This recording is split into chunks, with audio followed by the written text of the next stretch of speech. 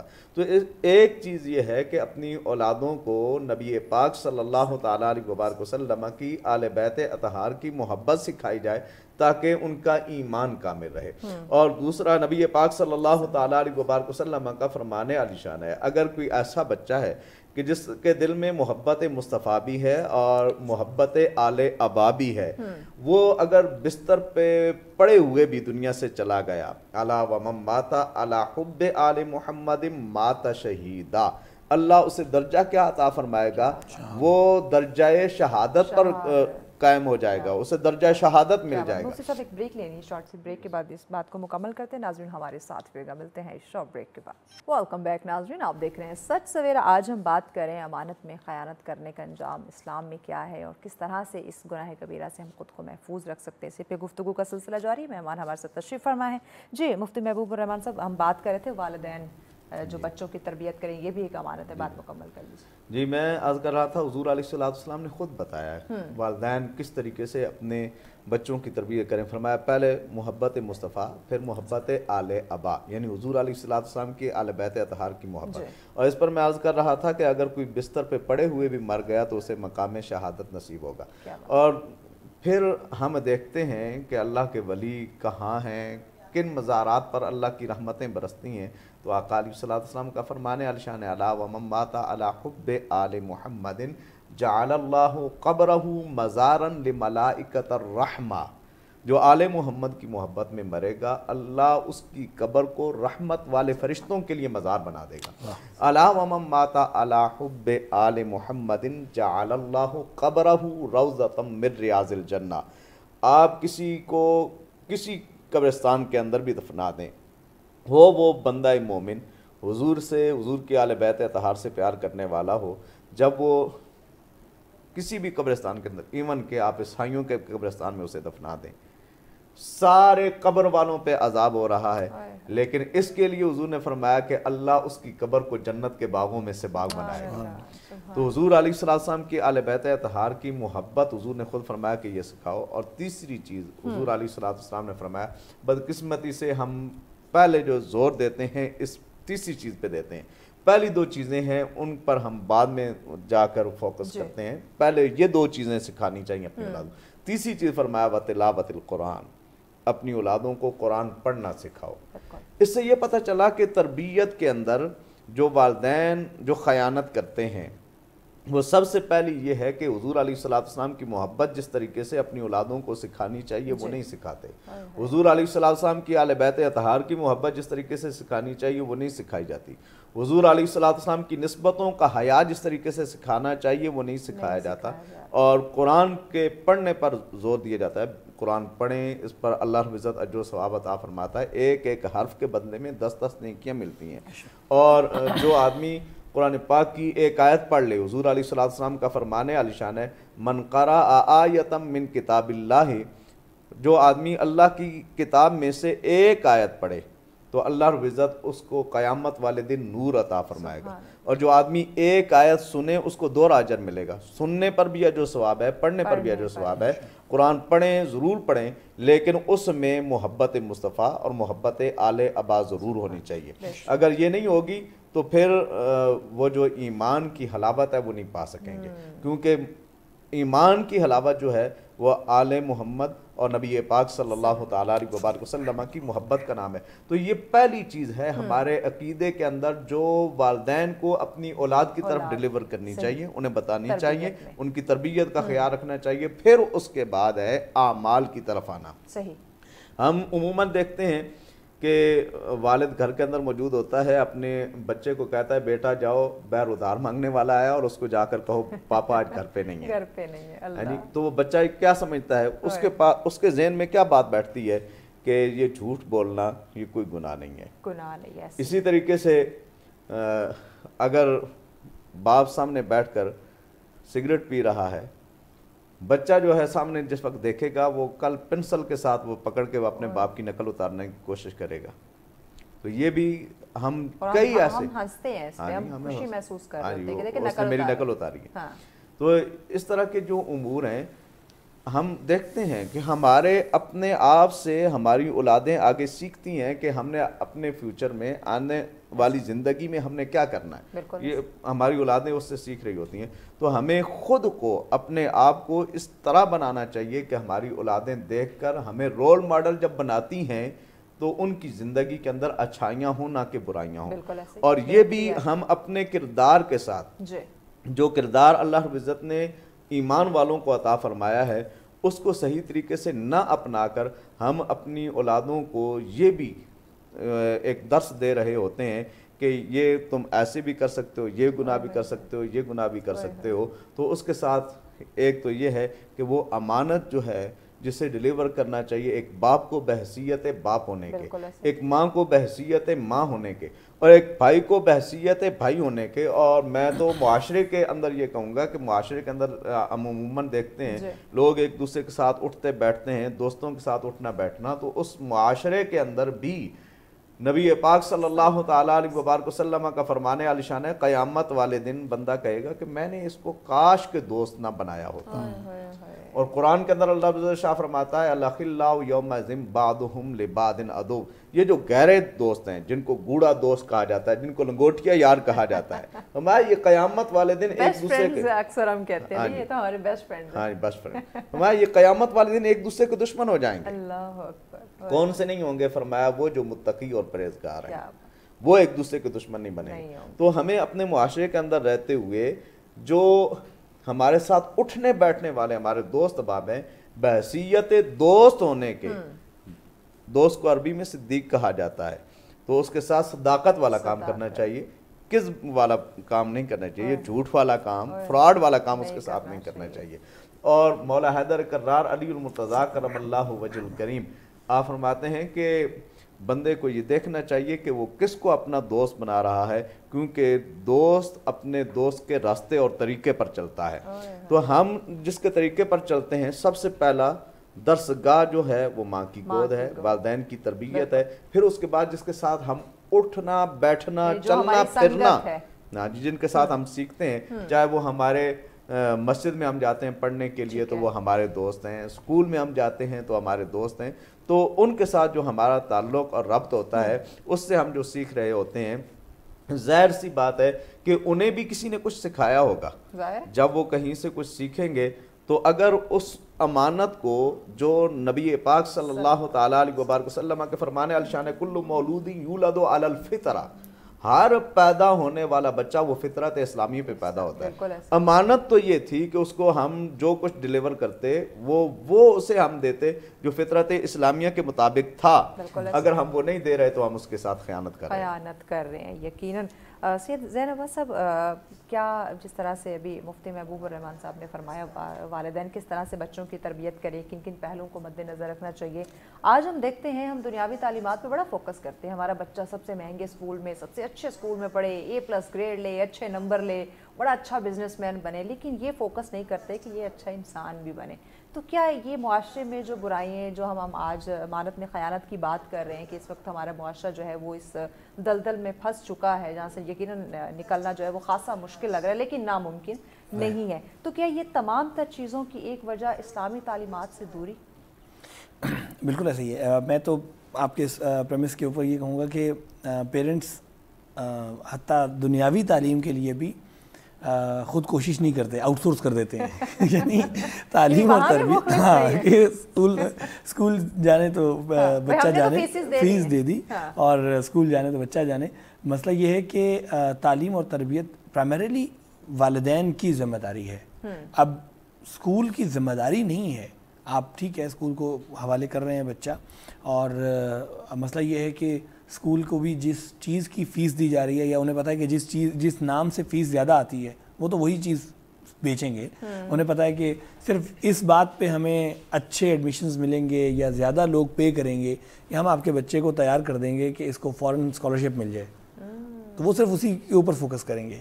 اس فورن scholarship کے چکر میں آپ کا بچہ بھی رہتا ہے کہ نہیں رہتا، مسلمان یا انسان تو دور کی بات ہے، کوئی گارنٹی نہیں ہے، کیونکہ آپ نے اس کے لیے پے نہیں کیا. ان کو آپ نے پے کیا کہ اس کو فورن اسکالرشپ لے کر دیں، وہ لے دیں گے آپ کے بچے کو، انگلش کے 4 لفظ وہ سارا کچھ کر لے گا لیکن آپ کا بچہ نہیں رہے گا، ایک اچھا انسان نہیں رہے گا. یعنی اس کی روٹس کٹ جاتی ہیں، اپنی سوسائٹی سے روٹس کٹ جاتی ہیں، اس کی آپ کی فیملی سے، یعنی آپ کے جو ریچولز ہیں، آپ کے جو گھر کے ادب آداب ہیں، رسوم و رواج ہیں، ہر چیز سے کٹ جاتے ہیں. جب آپ نے اتنا بڑا ڈسکنیکٹ پیدا کر دیا، ماں باپ اور اولاد کے درمیان میں ایک گیپ جنریٹ ہو گیا، اب وہ آپ کی بات سمجھ نہیں پائے گا.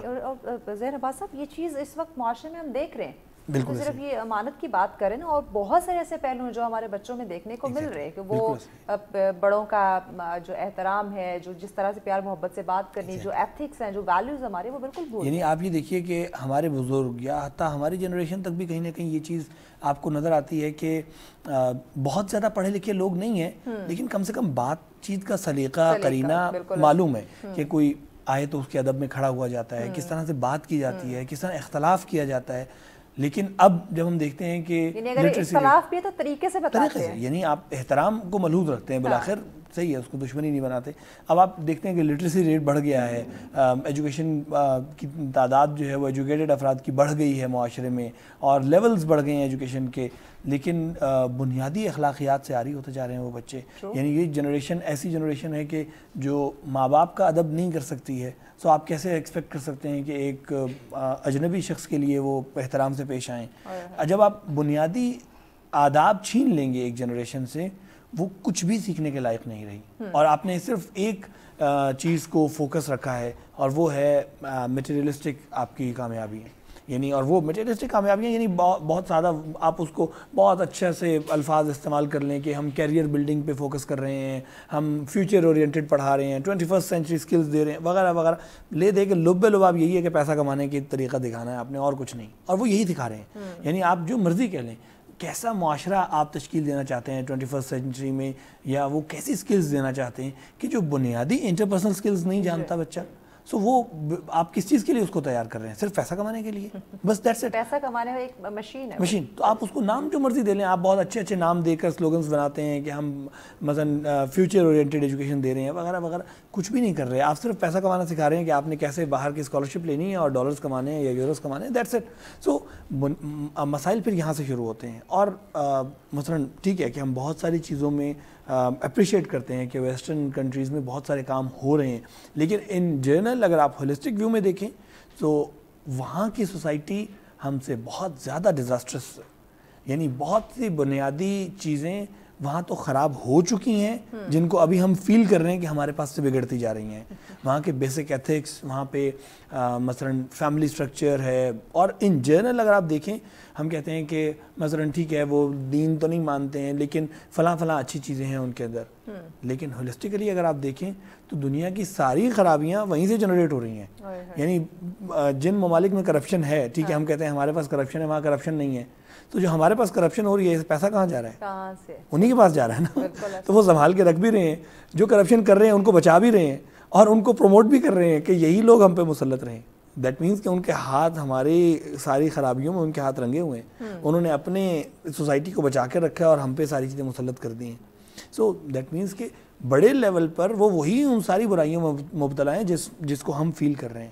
سو اگر ہم آج بھی اپنی سوسائٹی کو بچانے کی کوشش نہیں کریں گے اور اندھی تقلید میں دھنستے چلے جائیں گے تو خدا نخواستہ یعنی چند سالوں کی بات رہ گئی ہے. اور ہم دیکھتے ہیں کہ بڑے شہروں میں تو اکثر ایسا دیکھنے کو نظر آ رہا ہے ہمیں کہ فیملی اسٹرکچر تباہ ہو چکا ہے آپ کا, یعنی والدین اور اولاد کے درمیان میں کوئی رابطہ نہیں ہے. بالکل جس طرح ہم کبھی سنتے تھے کہ یورپ میں اس طرح کا ماحول ہے, والدین اور اولاد سالوں میں کبھی ملاقات ہو جاتی ہے, یا ملاقات بھی ایسے مثلا اجنبیوں کی طرح زندگی گزار رہے ہیں. سو آج ہمیں متاسفانہ بہت سی جگہوں پہ یہ دیکھنے کو مل رہا ہے.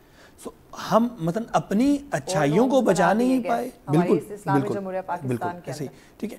سو ہم اپنی اچھائیوں کو نہیں بچا پائے اور باہر سے بھی لائے تو برائیاں لے کر آئے. یعنی ان کی اچھائیاں, یعنی ان کی چلیں محنت کرنے کی عادت ہے, یا فیوچر اورینٹڈ ہونا ہے, ان کا پلاننگ ہے, یا اسٹریٹجیز, ان کو اڈاپٹ کرنے کے بجائے ہم نے وہاں سے بھی صرف انگریزی بولنا سیکھی, انگریزی لباس پہننا سیکھ لیا, اور ان کے کوئی مثلا ایسی برائیاں وہاں سے بھی امپورٹ کر لیں اور اپنی بھی بڑھا لی, اور اچھائیاں جو ہمارے پاس پہلے سے تھیں, جو ہماری سوسائٹی میں ہمارا طرز امتیاز تھا, یعنی بہرحال مشرقی اقدار ایک ہے جس کی روٹس جو ہیں وہ میں سمجھتا ہوں کہ سینچریز سے ہیں, اور ہم نے دیکھا کہ سوسائٹیز میں جنریٹ ہوتی ہیں. ہمیں ہمارے گھر میں بزرگوں سے چیزیں سیکھنے کو ملتی ہیں.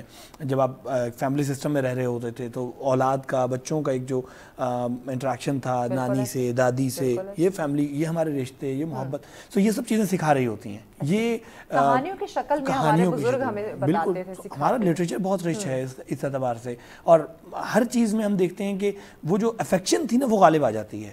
یعنی بچہ اگر کچھ بری بات کر رہا تھا, اگر دادی نے کہہ دیا تو رک جائے گا, نانی نے کہہ دیا تو رک جائے. یہ محبت کے اتنے سارے رشتے ہوتے ہیں نا, نہ کہیں سے کھنچ جاتا ہے. اب جب آپ نے ہر رشتے کو توڑ دیا ہے, کیا چیز روکے گی؟ اب آزاد ہے, جو مرضی کرے. سو پھر خیانت اور برائی, جھوٹ, اور پھر بڑھتا جاتا ہے نا سلسلہ.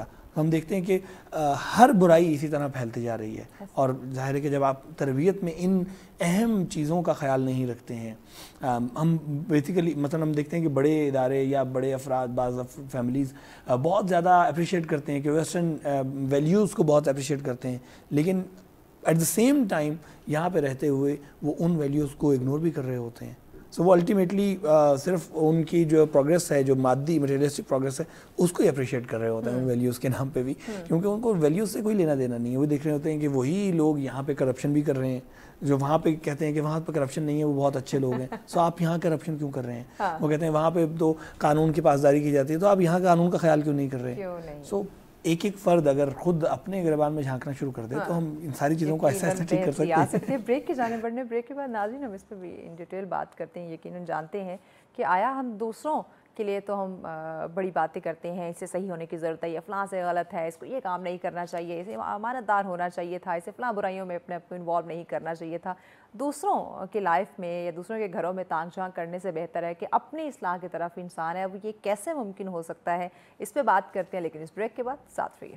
ویلکم بیک ناظرین, آپ دیکھ رہے ہیں سچ سویرا. آج کا ٹاپک بہت ہی اہم, جس پہ ان ڈیٹیل گفتگو کا سلسلہ جاری ہے کہ آیا اسلام میں جب ہم بات کرتے ہیں امانت میں خیانت کرنا تو اس کا انجام کیا ہو سکتا ہے. یقیناً دردناک, خطرناک ہے, اور جس خوبصورت زندگی کے ہم خواہش مند ہیں, سپنے دیکھتے ہیں, پرسکون ایک روح کو اطمینان میں دیکھنا چاہتے ہیں, اس معاشرے کی بات کریں یا دنیا میں ایک مقام کی بات کریں جس کو حاصل کرنے کی ہمیں خواہش ہے, ہم وش رکھتے ہیں, وہ تبھی پوری ہو سکتی ہے جب آپ اسلامی تعلیمات کے مطابق زندگی گزاریں. اسلام نے آپ کو کامیاب ہونے کے کئی راہ میں وہ رکاوٹ نہیں بنا. وہ آپ کو کہتا ہے کہ آپ بالکل کاروبار کریں, آپ ترقی کی راہ پہ گامزن ہو, اپنے ساتھ ساتھ دوسروں کو بھی لے کے چلیں, نہ کہ آپ امانت میں خیانت کر کے خود کو بڑا آدمی بنانے کی کوشش کریں. اس سے نہ صرف آپ کی دنیا بلکہ آپ کی آخرت بھی تباہ ہوگی. اسی پہ ہم بات کریں. مہمان ہمارے ساتھ تشریف فرمائیں. مفتی محبوب الرحمان صاحب, فرمائیے گا ایک اور چیز جو میرے مائنڈ میں آئی, جیسے وہ سیل پرچیز کی ہم بات کر رہے تھے. آج کل اگر دیکھیں مختلف جو کاروبار ہیں جس میں کچھ چیزیں سیل آؤٹ کرنا, یا کچھ ایسے مارٹس کی بات کر لیں یا پراپرٹی کی بات کر لیں, وہاں پہ جائے ایک ٹیم ورک ہوتا ہے. ایک جو چیز بتا رہا ہے وہ یقیناً ساتھ والوں کو پتہ ہے کہ یہ کچھ نہ کچھ تو غلط بتا رہے ہیں. اس میں کافی چیزیں ایسی ہیں جو کہ غلط ہیں, اور امانت کے طور پہ اگر دیکھا جائے تو اسے ہر چیز سچ پر مبنی جو ہے وہی بتانی چاہیے. اب اس کے ساتھ جو باقی لوگ مل جاتے ہیں, جو ٹیم سپورٹ کرنے لگ جاتی ہے, جو اس کی طرفداری کرنا شروع کر دیتی ہے, وہ لوگ کس زمرے میں آئیں گے؟ کیا وہ بھی امانت میں خیانت کے زمرے میں آئیں گے یا کچھ اور ہے اس کا؟ اس کو اگر سادہ اور عام لفظوں میں ہم دیکھیں تو یہ دھوکہ دہی ہے. دھوکہ دہی یعنی کہ ہم اس اپنے بھائی کو جو ہم سے پلاٹ خریدنے کے لیے آیا یا کوئی کمرشل کہیں پہ مارکیٹس وغیرہ بنی ہیں, دکان خریدنے کے لیے آیا, یا اپنے کسی بھی زندگی شعبہ زندگی کے ساتھ ریلیٹڈ کوئی چیز وہاں سے لینے کے لیے جاتا ہے, تو اس کے ساتھ جس وقت ہم اس طریقے سے فراڈ کرتے ہیں, دھوکہ کرتے ہیں, جو حقیقت ہوتی ہے اس کو ہم چھپانے کی کوشش کرتے ہیں, تو یہ اسلام کے اندر بالکل بھی درست نہیں ہے.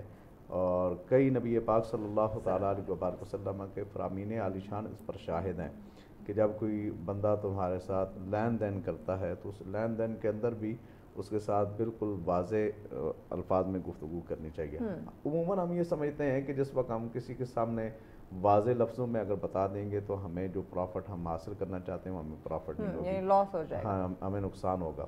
تو نبی پاک صلی اللہ تعالیٰ علیہ وسلم کی آیات طیبہ کو اگر دیکھیں, حضور علیہ السلام پہلی مرتبہ جس وقت مال تجارت لے کر جاتے ہیں تو دوہری منفعت حاصل ہوتی ہے, یعنی دوہری پروفٹ ملتی ہے. جو بھی چیز حقانیت پہ مبنی ہو, حقانیت پہ مبنی ایک تو یہ فائدہ ہوتا ہے کہ وہ رشتہ دیر پا ہوتا ہے. بالکل ایسے اگر کوئی آدمی کسی سے کوئی چیز لیتا ہے اور اسے سچ بیان کر دیتا ہے اور سچ بتاتا ہے, تو اس کا دوسرے اپنے اس دوست کے ساتھ, کلائنٹ کے ساتھ جو تعلق ہوتا ہے وہ مضبوط ہو جاتا ہے. وہ کہتا ہے کہ یار میں اب جو بھی چیز لوں گا اسی سے لوں گا. اگر ایک مرتبہ کوئی کسی کے ساتھ فراڈ کرتا ہے, دھوکہ دہی کرتا ہے, ظاہر ہے جھوٹ جو ہے وہ اس کی عمارت اتنی کمزور ہوتی ہے کہ وہ زیادہ دیر تک کھڑے نہیں رہ سکتے, اور کسی نہ کسی ذریعے سے وہ بالکل سامنے آ جاتا ہے. تو جب کسی کے ساتھ اگر دھوکہ کرے گا, کوئی مکاری کرے گا, فریب کرے گا, تو وہ ایک دن ظاہر ہو جائے گا. جب ظاہر ہو جائے گا تو اس کے ساتھ کیا ہوگا, ان کا جو تعلق ہے, ایک تو ہے چیز کا لینا دینا, وہ تو دور کی بات, تعلق جو آپس کا ہوگا وہ بھی ختم ہو جائے گا.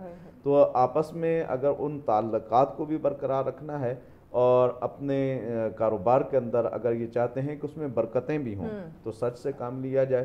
اور پھر نبی پاک صلی اللہ تعالیٰ علیہ وسلم نے یہاں تک کہ مسجد نبوی کی اگر جگہ خریدنی ہو تو آقا علیہ السلام یتیم بچوں کے وہ دے بھی رہے ہوں کہ یہ ہم دیتے ہیں مسجد کے لیے, پھر بھی حضور فرمائے نہیں, ان سے یہ خریدی جائے تاکہ ان کے نان و نفقہ کا بھی اہتمام ہو جائے.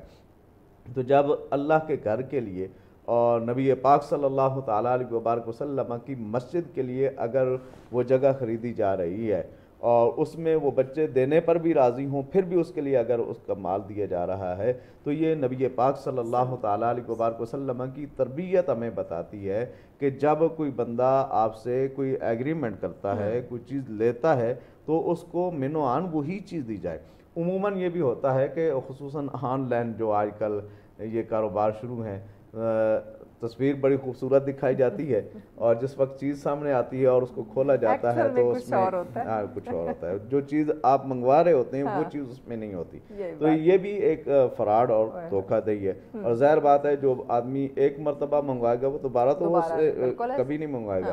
اور مجھے بھی ایک مرتبہ اس طریقے سے مجھے یاد آتا ہے کہ میں نے ایک چادر منگوائی. میں نے کہا یہ جو ہے نا بڑی برانڈڈ ہے, اور جس وقت وہ چادر لے کر آنے والا تھا نا, اس نے دیکھا تو اس نے کہا کہ حضور آپ نے منگوائی ہے؟ میں نے کہا میں نے منگوائی ہے اپنے لیے. کہتا ہے پھر آپ تو دکان پہ جاتے, دکان سے لے لیتے خود دیکھ کر. یہ جو چیز ہے نا یہ ہمیں کھولنے کی اجازت نہیں ہے, لیکن میں آپ کو بتا دوں یہ صحیح نہیں ہے.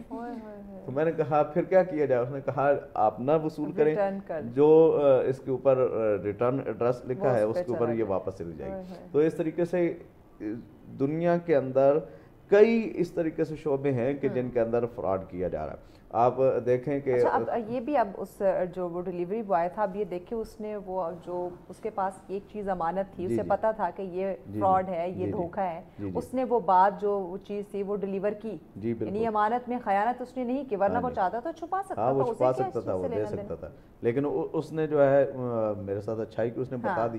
اسی طریقے سے آپ دیکھیں کہ آپ جائیں کسی بیکری کے اوپر, آپ کو شہد چاہیے ہو تو آپ کہیں گے مجھے شہد چاہیے اور شہد بھی اوریجنل مجھے مل جائے، تو آپ کو کہا جائے گا کہ یہ پھلائی والا ہے، یہ بیری والا ہے، یہ کیکر والا ہے، بہت ساری ورائٹیز آ جائیں گی۔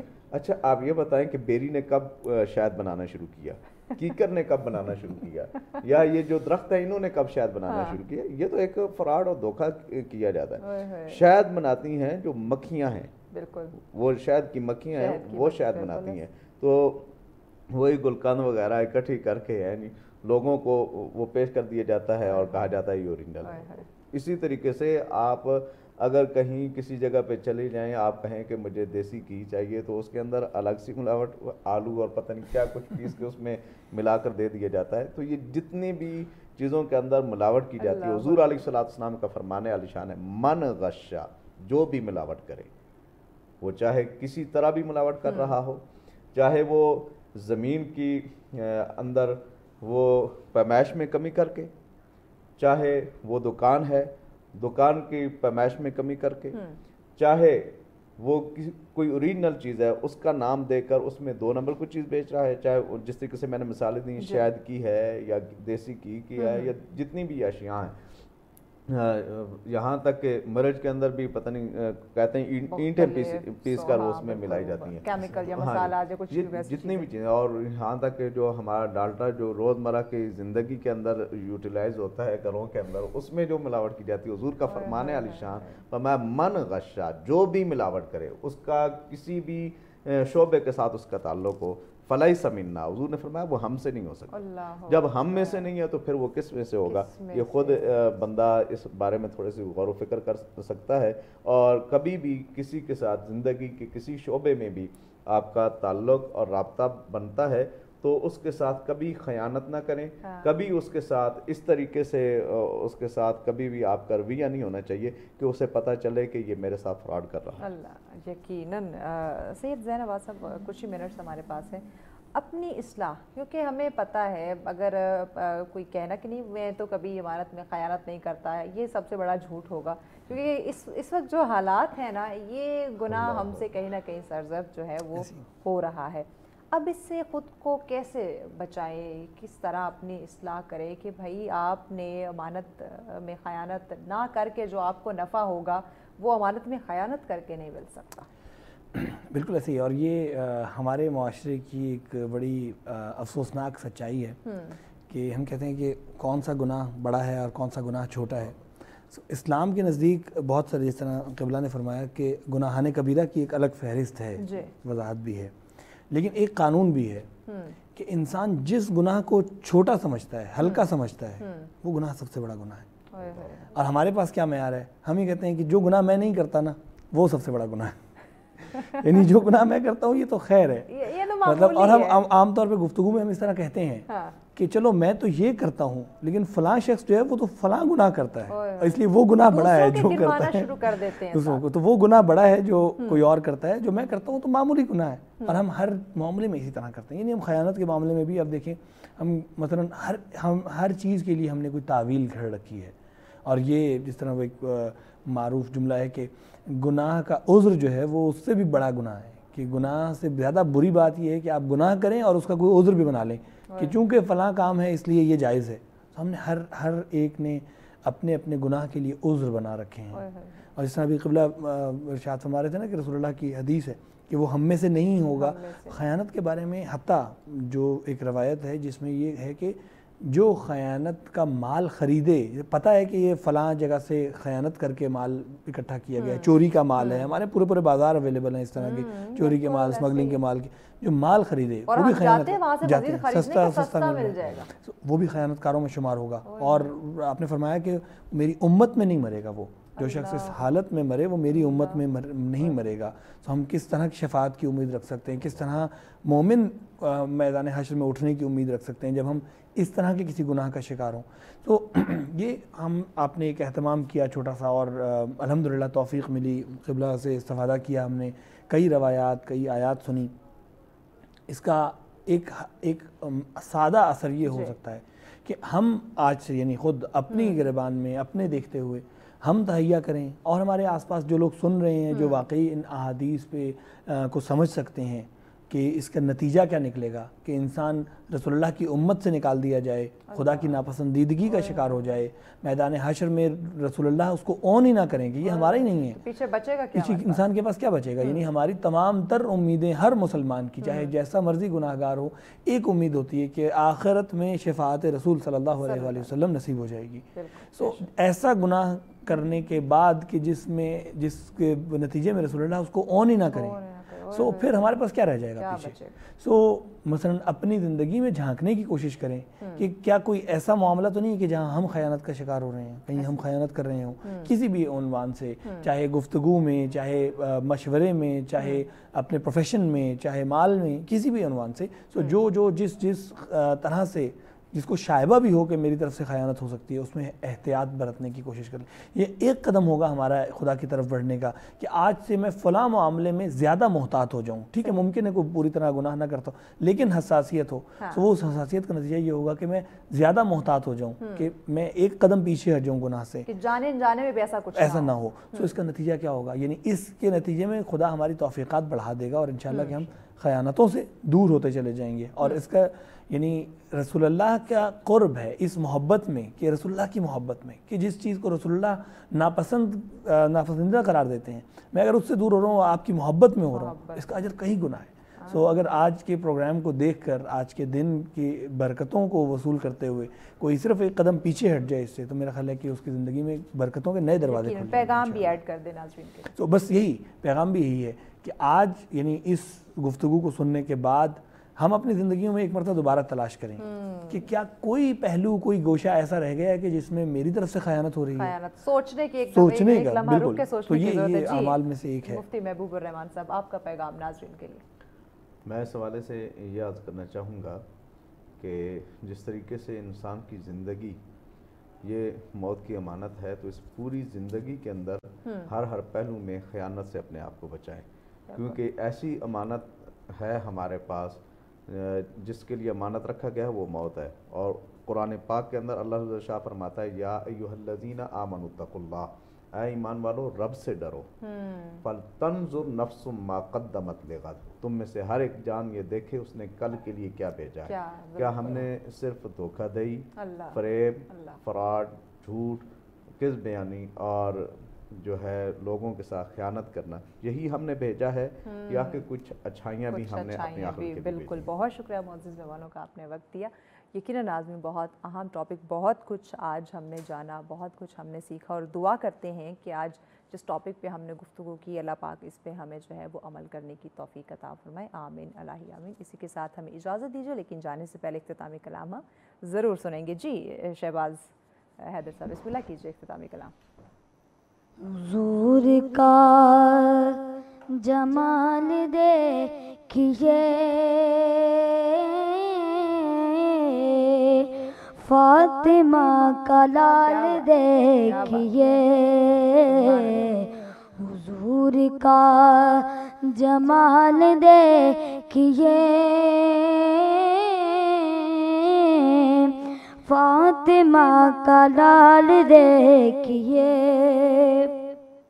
حسین کے عروج نے کہا, حسین کے عروج نے کہا,